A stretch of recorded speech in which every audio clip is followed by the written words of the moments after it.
17:3. So he carried me away in the spirit into the wilderness, and I saw a woman sit upon a scarlet-colored beast, full of the names of blasphemy, having 7 heads and 10 horns.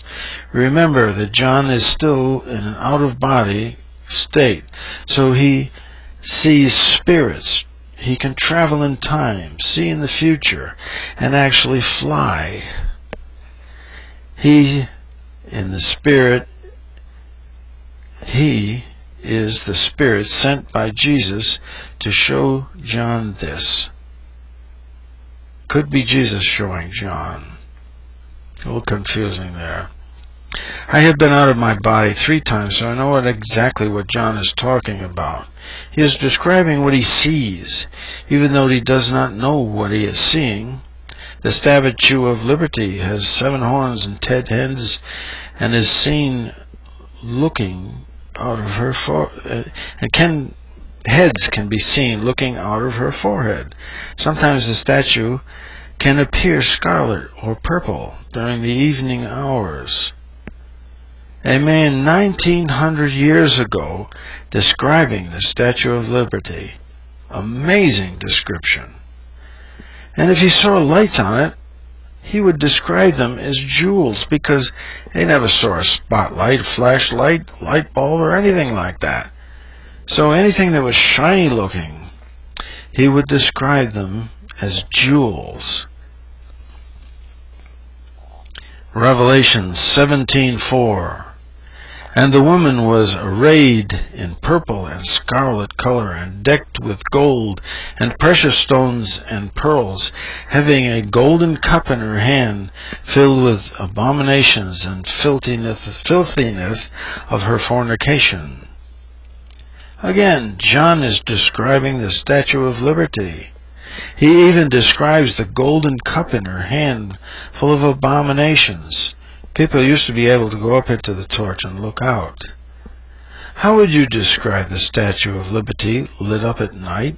Remember that John had never imagined what a light bulb could be. Interesting to me. John describes this so accurate that you can see what angle he is actually viewing the statue from. Purple in twilight hours. Lights in the forehead at that time of day. Absolutely amazing description. 17:15. And he says unto me, the waters which thou were, the horse sitteth, are peoples, and multitudes and nations and tongues. Once again, the Statue of Liberty is surrounded by water, and people from around the world speaking many languages and trading goods. Isn't that exactly what the Statue of Liberty is all about? It's in a city where the biggest city of trade and commerce in the world. And yet, John describes that almost 2,000 years ago. Amazing. Revelation 7:18. And the women which thou sawest in the great city, which reigneth over the kings of the earth. And again, it's New York City.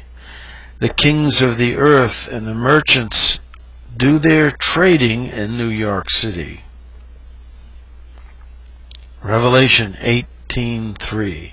For all the nations have drunk of the wine of the wrath of her fornication, and the kings of the earth have committed fornication with her, and the merchants of the earth are waxed rich through the abundance of her delicacies. If you've ever been to New York City, you know what John is talking about. All the vice, the money, the merchants and tradings, people getting rich, the crime, the corruption, and all of the things that go with it. He describes it pretty well in 18:3. Revelation 18:7.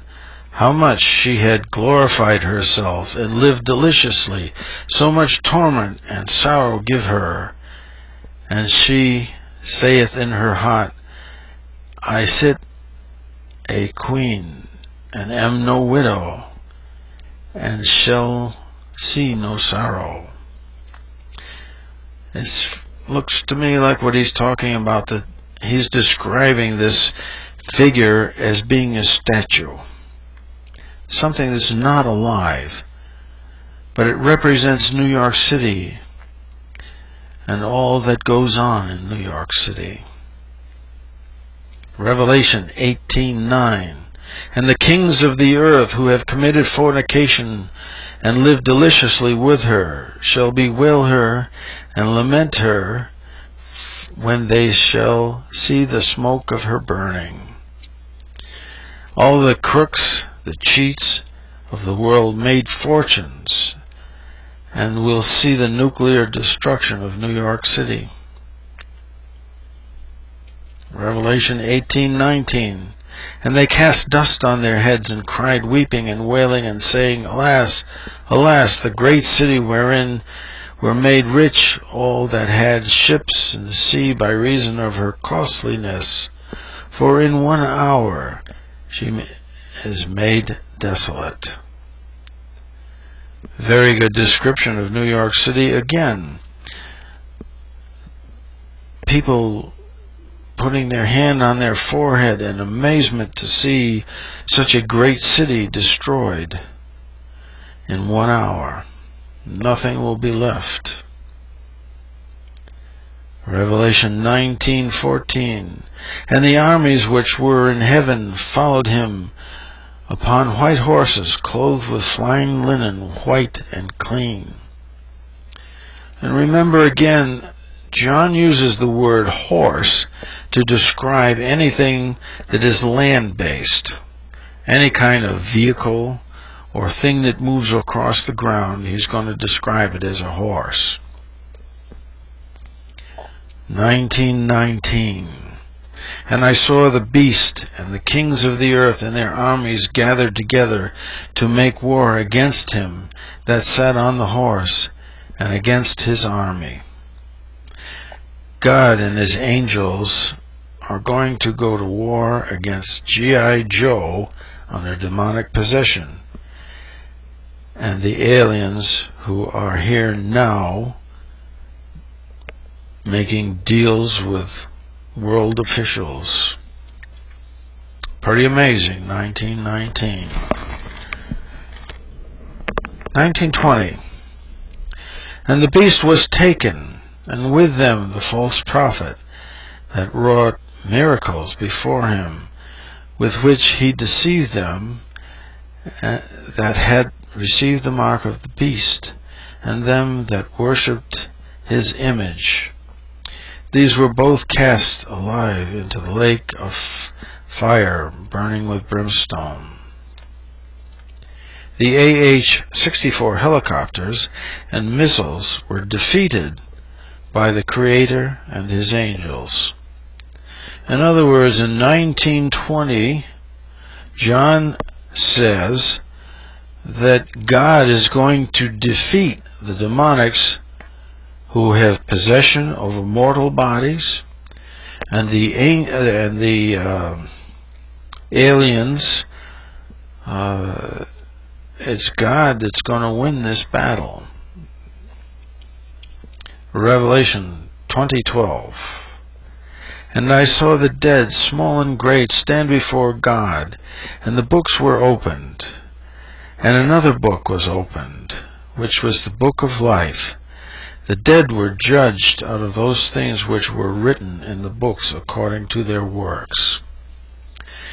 As far as I know, this book is often referred to as the creational records, records of earth inhabitants. We, or our spirits or souls, will be judged on our acts and deeds on Judgment Day. Everything that has ever happened on this planet has been recorded in this book, or these creational records.